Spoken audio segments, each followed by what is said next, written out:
Exodo 16:14-16. Nang pumaitaas na ang hamog, may nakalatag sa ibabaw ng ilang na munting bagay na bilog at kasinliit ng namuong hamog sa ibabaw ng lupa. Nang makita ito ng mga anak ni Israel ay sinabi nila sa isa't isa, "Ano ito?" Sapagat hindi nila alam kung ano iyon.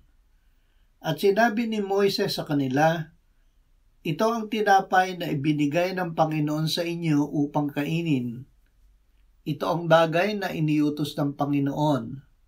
Pumulot ang bawat tao ayon sa kanyang kailangan, 1 omer para sa bawat tao ayon sa bilang ng mga tao na mayroon ang bawat isa sa kanilang mga tolda." Tanggapin ang bigay ng Diyos. Ang mana ang tinapay na ibinigay ng Diyos sa Israel upang kanilang kainin.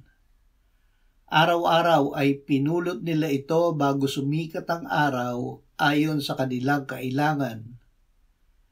Ang namulot ng marami at ng kaunti ay hindi nagkulang. Iniutos sa kanila na kainin nila at huwag magtira ng pinulot nila sa isang araw. Natagpuan ng mga sumuway na ang itinira nila ay inuod kinabukasan. Doble ang ibinigay sa kanila sa ika-6 na araw at iniutos sa kanila na huwag silang mamulot sa araw ng Sabat.